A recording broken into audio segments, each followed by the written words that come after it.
Nicodemus here. On today's episode, I wanted to dive into be, do, have. And I know that the course has its own definition. And then from the training perspective, I'd like you to explain be, do, have as well. Yeah, the course doesn't specifically say it, be, do, have like that, but it speaks into when you hear as it present the distinction, there's always a way to tie it into the course. I actually like to go to the Bible first because in the video that we were watching, they talk about where does be, do, have first show up. It shows up in Genesis, and it shows up with be fruitful. You probably heard that, be fruitful, and then some of the things to do replenish, do multiply, have have a dominion is how it says it in Genesis. Now, what is the dominion? Believe it or not, the course talks about that, is that when we understand our true self, we have dominion over all things we see. And it's not like dominion in the way of like you have dominion over your dog or over that person. It's dominion in the sense of, like the course would say, is we're the dreamer of the dream. So we have dominion over all things in the dream. And by definition, that means nothing in the dream can touch us. Now, what we talk about in the training is be, do, have. The way that we were taught is the total opposite. That when I take something, for example, like when I have money, and then I do all the things I'm going to do when I have money, I'm finally going to be happy or be free or be abundant. Or it might say a little bit different where when I do what I need to do to have money, then I'll be happy. Or it could look something like when you do what you need to do and you finally have the relationship of your dreams, then you're going to be loving, be intimate, be connected. But that's not actually the way that it works at all. If you look at it, it's who I'm being determines the effectiveness of my doing, which together determine what shows up and what I have.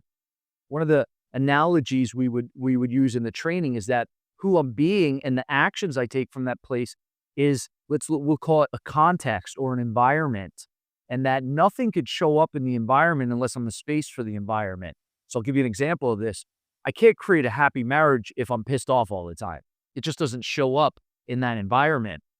So who I'm being, and who I'm being is how I think, the words, my ways of being, loving, connected, open, forgiving. That's going to generate, when I take action from that place, it's going to generate certain results to show up in my life. Now, the course would say it in the way of who I'm being as an environment is going to be determined by which teacher I'm listening to in my thoughts. Now, remember, there's only two teachers. I can listen to the voice of love, of forgiveness, of peace, of abundance, or I can listen to the teacher of fear, separation, greed, anger, attack. Depending on which of those teachers that I listen to, that will be the environment I am as a human being. One of the distinctions that the course says is ideas leave not their source. So they reflect the source in which they come from. So my ideas, my thoughts are, going to reflect which teacher I listen to. That will be the environment that I am, which when I take action from that place, that determines what shows up. So let's go a little bit further into it, is that one of the things the course says is that we put out into the world who we're being, how we think. That is in many ways what we're teaching to the world. And then the world witnesses back to us to show us which teacher we listen to. So for instance, if I'm angry within myself, if I'm being angry and disconnected, hurtful, and operating from a place of separation, that's what'll show up and come back to me. It's the world witnesses that back to me. So you have an example of this. We've all experienced this. You ever, when you're having a tough day, it seems like nothing's going right. Everywhere you go, it seems like it follows you, right? The person at the gas station, or maybe you go to the food store and the person at the counter, your cashier. It's like that follows us everywhere. Well, why? Because how I'm being is affecting what's showing up in my space. So for us, it's a very important distinction. And what it starts to show us is that we have actual power to choose how we're being, how we're thinking, and the actions we take. And then what ends up happening is that the world then witnesses back to us. When I say witnesses back to us, it gives us evidence to ultimately, let's say it like this, to ultimately show us which teacher we chose. It's really simple. So if I have all this stuff of chaos showing up in my life, anger, hostility, conflict, I get to look within myself, how I'm thinking, who I'm being, and then what action steps I'm taking that is having that show up in my life. And this is where ultimately transformation occurs. One of the things he says in the course, Jesus says, is that nothing is showing up by accident. We are responsible for what we see. I'm responsible for my sight, how I see the world, who I'm being in the world. And that ultimately, if we take this to the final step, if you will, is that you and I have a very important function here. We came here to be the light. So when I'm being the light and I do things or take action from that place, what shows up always mirrors back to me the light. It always reminds me of the choice to be the light and listen to the teacher of light, the Holy Spirit. The world will then give that back to me. So if you think of your life as a life of boomerangs, what you put out does come back. So it's very important for us to understand this distinction. What most people are doing is they're waiting for what they want in the world to happen, have, and then I'll be at peace, and then I'll be free, and then I'll be loving and abundant. And it never works that way. We get to learn to access that within ourselves and practice it. That's what the Holy Spirit's always calling us to, is to practice within ourselves, practice being the light and forgiveness, and really giving that, doing, extending that out to all of creation.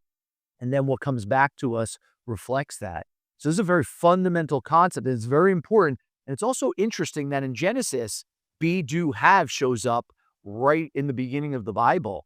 It's as though we've been communicated from God, the Holy Spirit, continuously, that we get to master who we're being in the world and what we do and the actions we take, so that what we have is fruitful. What we have that shows up reflects that. And I can see from my own experience, this has been my experience. It's not like my life was always perfect and sunsets and just always happy-go-lucky. Granted, I've had a lot of happy times, but there's also very challenging times. Early on, especially when I came to the course in the beginning, my life felt so chaotic. And it's very interesting, at that time, I always thought it was out there happening to me. Over time, practicing these distinctions that I talk to you about on the channel, I do this with myself. I'm constantly doing the lessons, practicing, reading the course, praying when I need support, asking for guidance. The more and more that I've learned to do that, the more and more my life has reflected it in my marriage, in my relationships, in my level of abundance and resources, my feeling of peace and fulfillment. But ultimately, it's a choice for us. This is what he says in the course, is that choice is the one remaining freedom that you and I have as a prisoner of the world. We all start in a prison. We start in a prison of our own mind, of our own ego, but we have a choice to see it differently. And in that seeing it differently, we have a choice to choose ultimately who we want to be in the world, what we want to be about, what matters to us, and then extending, taking action, doing from that place.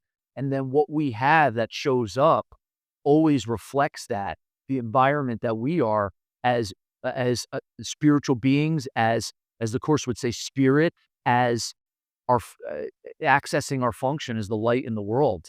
And when you be that, watch what starts to happen to your life. Watch the people that shows up, the resources that show up. Watch what shows up in your life. It will mirror that choice to be loving, to be joyful, to be free. That choice to ultimately listen to the teacher of peace, the teacher of love, to ultimately listen to the Holy Spirit.